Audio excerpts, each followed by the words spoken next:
So did you have any other kids besides the baby that you were pregnant with at the time of the allegations? No, that's the only child I have. It's the only child? Mm-hmm. Okay. Yeah. What's your relationship with the child now? I don't have one. When the allegations happened and everything, I had custody of my son. After I got my time, he was about 4 years old, and his father took me to court for child support, and I didn't get to attend, so by default, whatever, he took full custody of him. So he's had him since, and I haven't seen him since then. So you no writing, no anything, no contact? I write him, and I send the letters to my mom. His mom writes me, so I kind of get to knowledge of what's going on with him through her, but I haven't seen him since. I knew that I was going to have to face that and kind of deal with it. So over the years, it's been hard. The older he gets, the harder. But I've learned to deal with it over time. Yeah. She was young, and I can't hold it against her. The thing that bothers me the most is my friends' lives have been taken away, and I can't ever make up for none of that. And they've been hurt really bad through the process. And I'm not angry with her or anything. I just want everybody to get their lives back and move on and put this behind us. What were you trying to accomplish with going back and looking at the apartment, going back and talking to people that had been there? I wanted to prove, because if they stated that they stated that they were yelling, they were screaming, there was so much going on, and if you would have been to this apartment, you would have seen that there's no possible way no one would have heard anything, or that nobody would have known, because the walls were thin. Elizabeth always kept the front door open because kids were coming in and out. Mm-hmm. I had my kids there as well. So, there was just no possible way that any of that could have happened. Mm-hmm.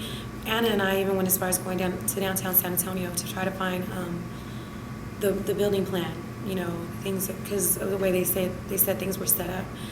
Everything was wrong. Mm-hmm. I wanted to be there for my first grandbaby. I wasn't there for anything in school. I couldn't help them with any of their homework. My son's first football game, I missed all that. So it's been hard. I can't get none of that back. And my mom always tells me it's okay. You're gonna have it all with your grandbaby. It's not the same, but yeah, I'm gonna have that, and I'm looking forward to it. So it keeps me going.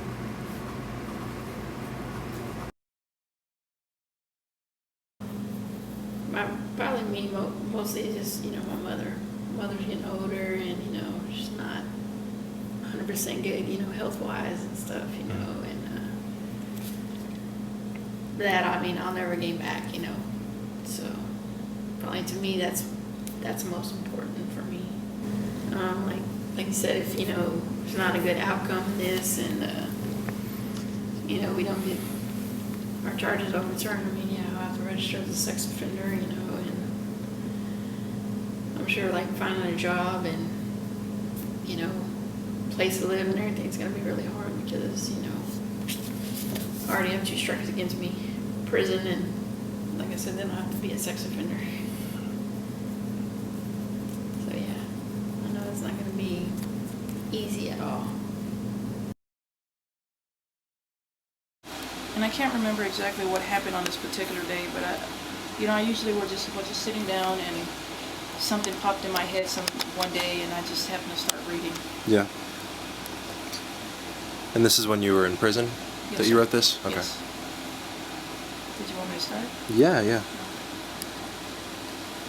It says, "Dear Diary, why did they, the Limon family, do this to me? Where did the lies come from? Is it something they sat down and thought about? Was it because the girls were caught doing something, and to get the heat off them, they pointed it in another direction? Then I become to think otherwise because of previous allegations and the ones committed after ours.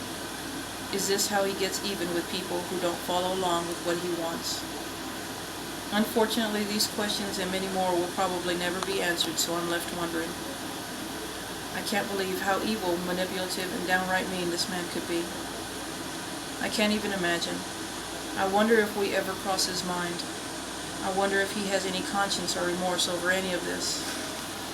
I have often been asked what I would want to say to Javier if given the opportunity. I would start by saying that you robbed me of my youth and my innocence. You took my life and the dreams I had. My plans for the future were no more, gone in an instant. Being carefree and happy were replaced with anger, depression, confusion, and stress. I went from popular status and having many friends to being ashamed, withdrawn, and having thoughts of suicide. My life went from where it should be for a 19-year-old to losing my drive for success. I was terrified every day after the allegations. I mean, why shouldn't I be? It was obvious that anything could be said and I would be in trouble again. Many sleepless nights I had, and every new day was not promised. I lived for the day and not with a future in mind, for it was not guaranteed. It never helped to constantly hear from every attorney I spoke with that we would lose. I didn't want to believe it. Why would we lose when there was never a crime committed? They said that juries tend to go with the children. Although I didn't accept that, I still had it drilled into my head. You couldn't imagine the damage you have caused me in my life. The effects this has had on me is tremendous. I wouldn't wish this on anyone.